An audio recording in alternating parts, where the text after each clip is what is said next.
I really like Hot Wheels. And you might be thinking, okay, but like how much do you like Hot Wheels? And to that I say, enough to embarrass myself in public by filming myself looking for good ones. I'm doing this for you, dear viewer. Never forget that. I should clarify, I'm not a Hot Wheels collector. My motivation to buy tiny cars comes from a base animal desire to have a cool little car that I can roll across the table. Buying Hot Wheels just to leave them in the packaging and display them it's some kind of sick idolatry. It's madness. Whenever I see photos of Hot Wheels collections lining the walls of someone's home, I feel a deep and abiding discomfort. It's like having a beloved family pet embalmed so you can display them on the mantle. It's macabre. I open my Hot Wheels so they can roll across the table, so they can be loved, so they can be destroyed. What's up, everyone? I'm Sublight Drive, and you should destroy your Hot Wheels. I don't think I've talked about this on this channel before, but my into model making wasn't kits. It was building cars for Gaslands. Gaslands, if you're not familiar, is a tabletop war game designed by Mike Hutchinson, where the conceit is you're controlling a team of cars in a post-apocalyptic Death Race 2000 style competition. It's a lot of fun, I highly recommend it, etc., etc., but if I'm being perfectly honest, the real reason that it appealed to me was the fact that you can build the models from literal garbage. These are some pictures of the first ever models that I built, like ever, and they're trash bashed from paper clips, toothpicks, and coffee stirrers. It's about the lowest barrier to entry project I can think of. For this video, I'm going to be getting back to my roots, and I'm going to make a team of Gaslands cars. Since this is well-tread ground for me, I also figured it'd be a good way to try out some new techniques and tools that I've been keeping in my back pocket. Pretty much all die-cast cars like these are super easy to disassemble by drilling out these two rivets here on the bottom. The metal that these cars are made out of is some kind of zinc alloy, which means that just some regular hardware store drill bits go right through it. Though, I always somehow manage to pick a bit that's too small at first.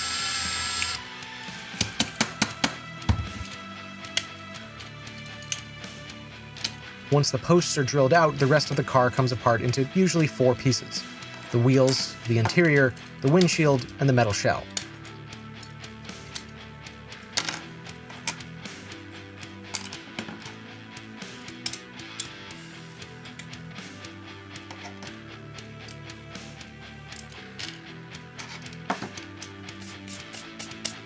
Now, in the past, I've just thrown all my Kitbashed bits right onto the shell, but I actually want to try stripping the paint to hopefully reveal a bit more detail in the casting.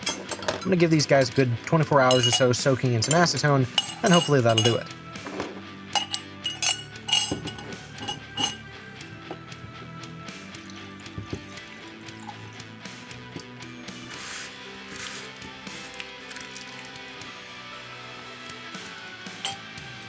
Okay, it's the next day, and I've gotten some mixed results. The blue car is almost entirely stripped. I got out this wire brush, but honestly I could just peel it off with my fingers at this point. The green car I had to put some elbow grease into, but the gold Mustang here I just gave up on after a certain point. Should be fine though. Alright, and now it's time to start finding some good bits and pieces to use. I know I said you could do this with like garbage, but listen, I have 3 giant boxes of parts and I'm gonna use them. As always, my philosophy here is I pick pieces that I think look interesting and are more or less in scale with a die-cast car, which is actually a lot smaller than most kits. They're usually somewhere between 172 and 164, but that's more of a suggestion than a rule. Even the 3 cars I'm using don't really line up scale-wise. Now, I want to swap out the stock wheels with bigger and knobblier ones, which I'm snipping out of a donor car I broke down off screen. The wheels are held in place with these little plastic tabs, and since I'm not going to reuse this part, I'm just snipping them right off. Here you can see the difference in detail. The tabs that hold the wheels in place aren't really meant to be reused like this, so they're definitely a little bit messed up after I snap the new wheels in, but not so much so they can't do their job.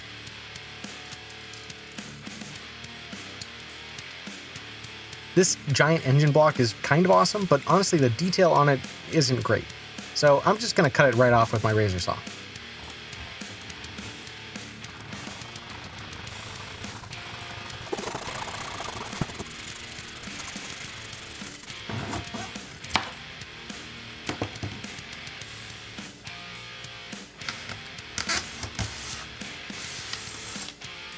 These exhaust pipes have a bit of the same problem. Neat, but just a bit big and blobby for my taste.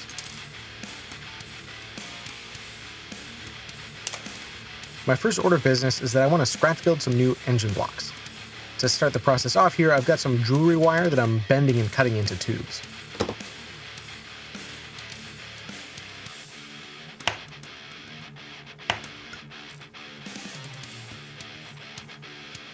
Cutting off the original block left a big old hole, so I'm giving myself a base to build off of with some styrene sheet.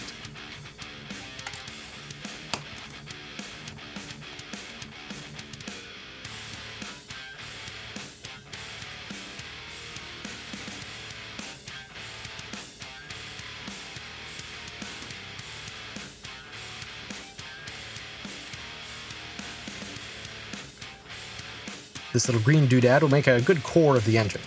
These pipes will go on the sides here with some CA glue.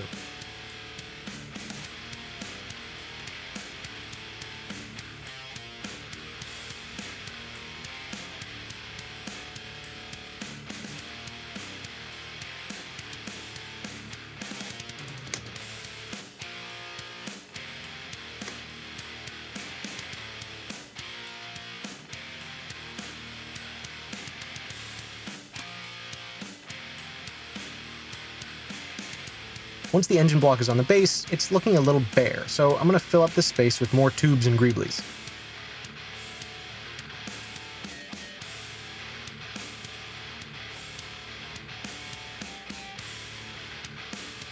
The air intake on top is actually an upside-down lifeboat from a model ship.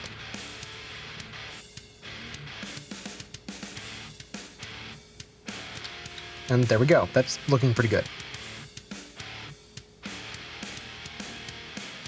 The gold car also had an engine block that needed rebuilding, but this one was a bit more straightforward.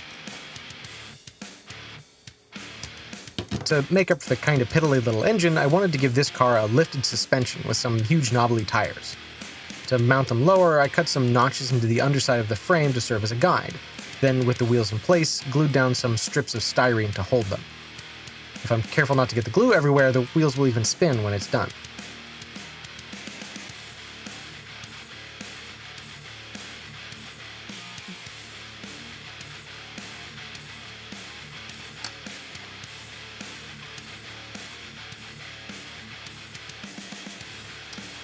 I had it in my head that one of the cars would be the team leader, and would need some kind of communication array mounted on the roof.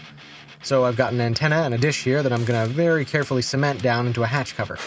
I don't have a drill bit small enough for this, so the tip of my hobby blade will have to do.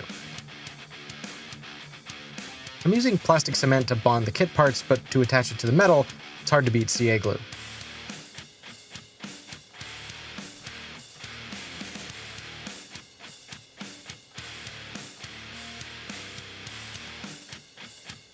A few more bits and details along the back make for a good power pack for the comm array, and then some wire to connect it all together.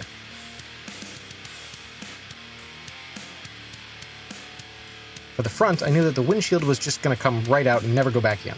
Instead, we're going to up-armor it with this. This is textured styrene sheet with a diamond tread pattern on it. It's not really in scale for a model as small as this car, but that doesn't matter much, and it's going to look great anyway.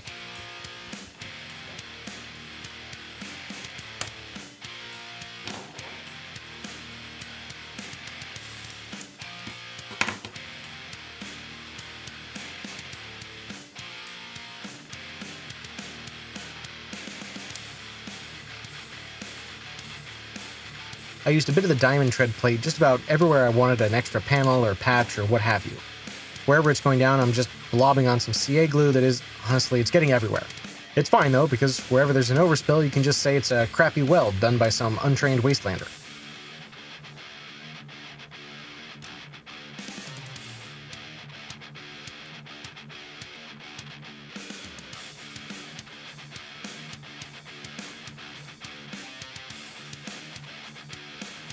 For the back window, I've got this window screen mesh. You can get this stuff from the hardware store for like 50 cents a square foot, and I promise you that if you know someone who's redone their windows for their house recently, they've got a half a roll of this somewhere they've completely forgotten about. Anyway, it makes for perfect little grating to go over the rear window, or front or side or whatever window. Now, one of the new things that I wanted to try for these cars was to get some actual people to sit in them. It feels kind of ridiculous that for the dozens of Gaslands cars that I built, none of them had drivers. These are some Pewter minis from North Star Figures, and they're about as official a Gaslands product as exists, at least as far as miniatures go. The drivers aren't going to be especially visible, but I want the formerly green car to have a gunner in the back. That's going to mean a few modifications to the window and interior, but nothing as elaborate as the engines that I did earlier.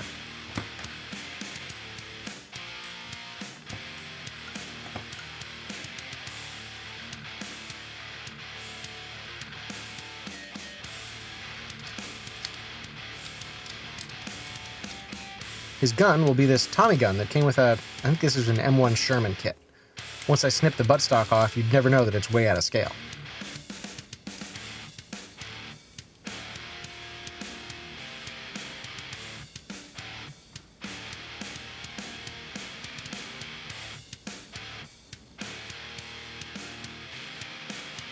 A few pieces of textured styrene make for a pretty convincing ammo box and a belt.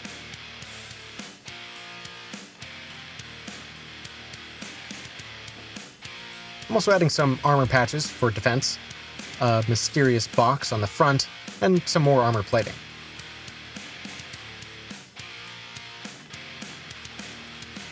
A safety bar on the back will surely help the gunner in some kind of way. I'm not sure what these canisters originally were, but the guys in this car definitely use them as condiment dispensers. The mysterious box needs to be properly fueled, so I use some guitar wire to string it to a fire extinguisher. Finally, the passenger doors get a bit more armor plating. I decided to leave the windows in this car, but to give it at least a little bit more visual interest, I'm going to carve some cracks into the windshield with a sharp hobby knife. The only real trick to this is using reference images to make it look right, which I didn't do, but I still think it turned out fine.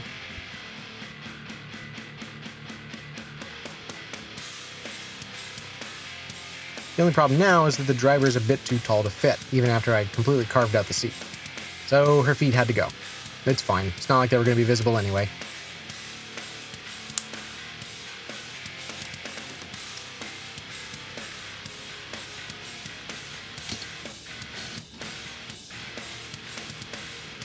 For the third and final car, I'd kind of run out of any patience for subtlety. This big missile is going to go on top, and I'm going to figure out how that's supposed to work as I go. I scratch-built a mount without actually looking at the car, so it was way too big to fit. Fortunately, a few pieces of diamond tread plate can support it where it hangs over the back.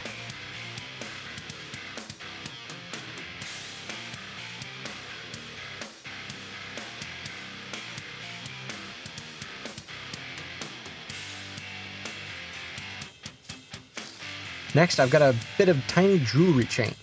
I don't even remember where this came from at this point, but it's just small enough to work in scale.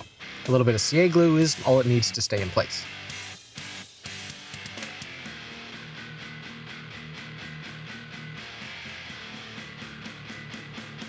Next, I want some spikes to go on the front. This is just more styrene sheet that I cut up into triangles by hand. A little bit of plastic cement is all they need to come together.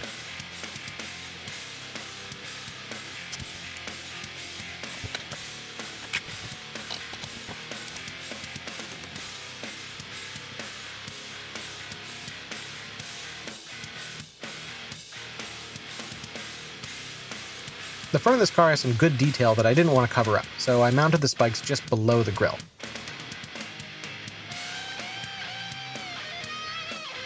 This would have been a little bit unstable, so a few plates on the bottom help it stay in place.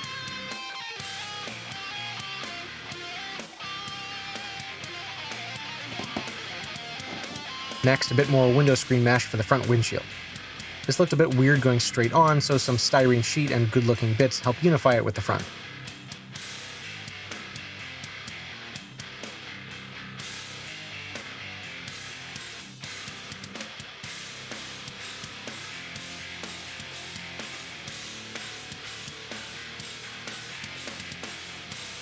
Last, that missile needs a targeting system, so I plopped down another little radar dish.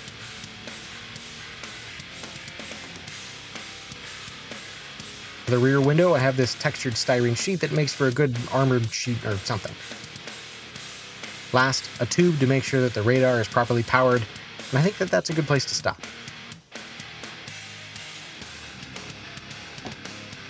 For a little before and after, here's the team right when they came out of the packaging, and after getting the kitbashing treatment.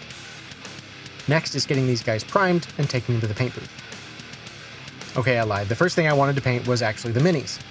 I'm starting with this guy, who is very clearly modeled after a war boy from Fury Road, so he gets to have gray and white skin. That works out well for me, since I can't even remember the last time I painted an honest-to-God mini.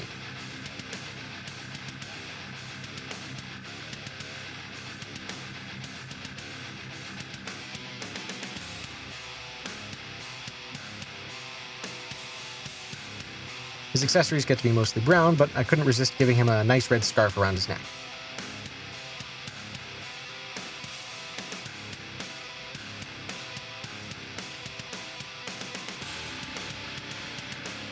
To give his goggles some pop, I poked them with a bit of metallic alcohol ink I harvested from a pen.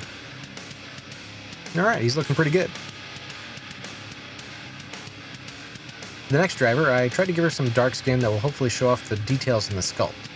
I don't know what it is, but I've always preferred pewter minis over plastic. Maybe it's the weight or the depth of the details, but they always somehow turn out better than the plastic ones that I painted.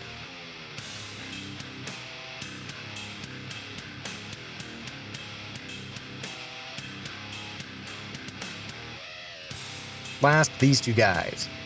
I wanted to give them a sunburnt farmer kind of look, so I started with a really dark red and then smeared on some pink with a bit of a makeup sponge. I have no idea if this is a legit technique or not, I just happen to have some makeup sponge bits and they seemed right for the job. The gunner is wearing a set of overalls, so it only made sense to paint them as denim, and using the same technique with the sponge. I think he's supposed to be wearing a plate carrier, so I painted that in black. Finally, once their accessories were painted up, it was time to move on to the cars.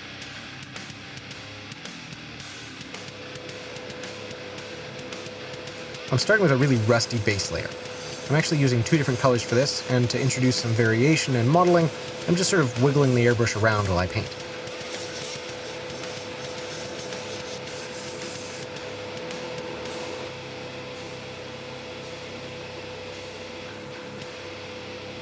In the spirit of trying new things, I actually bought some proper chipping fluid to use here.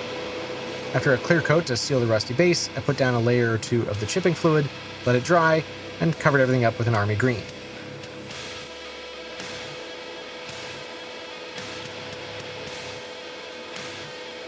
Or at least the first two cars got the army green. For the missile car, I switched it up and used a much brighter color. When it first went down, I was really worried it would look stupid, but the more paint I put down, the more I liked it.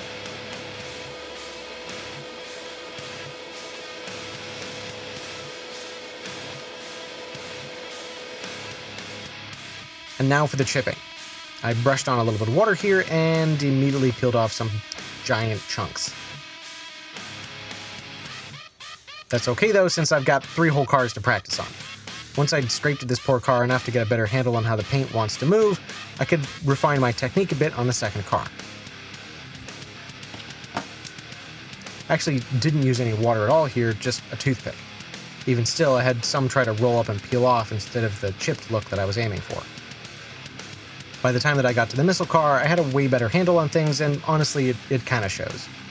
Anyway, some brighter orange helps those rusty spots stand out, and smooth out the harsher transitions where the pattern of the chipping didn't quite look right.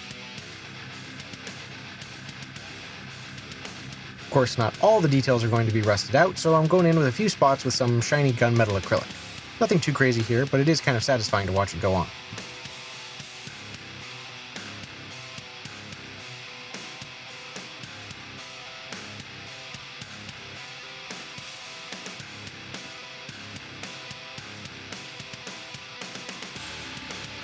After I covered everything in another layer of clear coat, I went in to add some pin washes.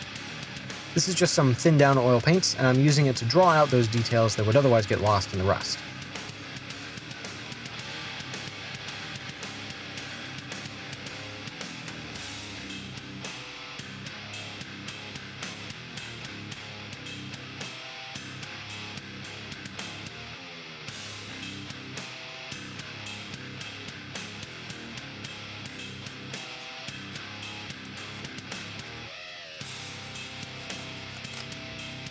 Next, I want to add some paint to the interiors.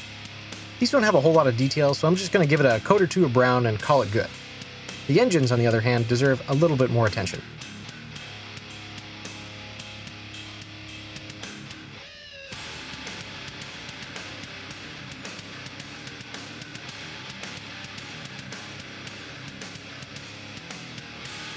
After a wash, I went in and just kind of went crazy with a plain old pencil. Graphite has a really great shine to it that isn't usually super obvious, but I think it works great for both the engine block and also any places on the car that would get regularly touched or abraded.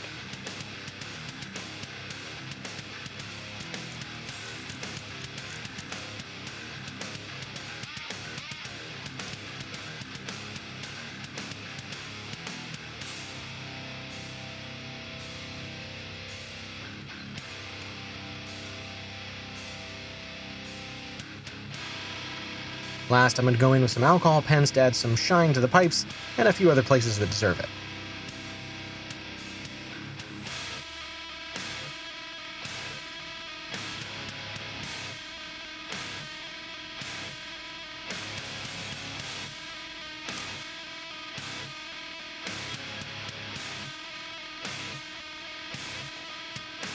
And now it's time to assemble everything together. I don't want to use too much glue to do this, but the drivers will be rattling all over the place if I don't stick them down.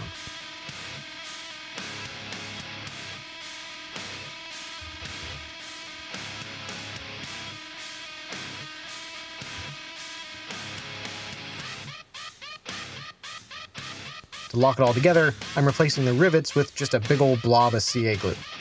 I've seen people who actually tap the post so they can use some screws, but that's way more work than I want to put in, and also I don't own any tapping bits.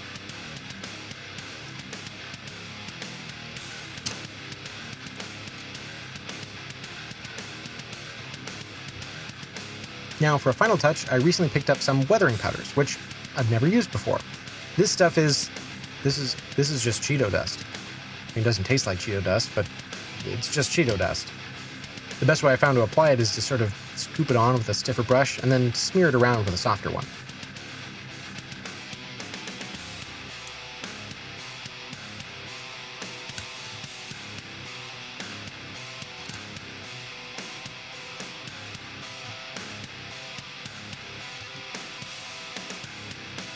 Surprising no one, I made a huge mess doing this. Once I'd cleaned it all up, I called it a wrap. I really do love doing custom die-cast cars like this. They're just a great little bite-sized build, even when you end up making 3 of them. And they're a perfect test bed for trying out new stuff. The whole reason I made this channel was to encourage other people to make and build cool stuff. And hopefully I've given you some ideas to use in your next project. If you like what you saw here, don't forget to check out my Etsy shop, where I've got stickers, templates, and kits for making your own model spaceships. Thanks for watching, everyone, and I'll see you next time.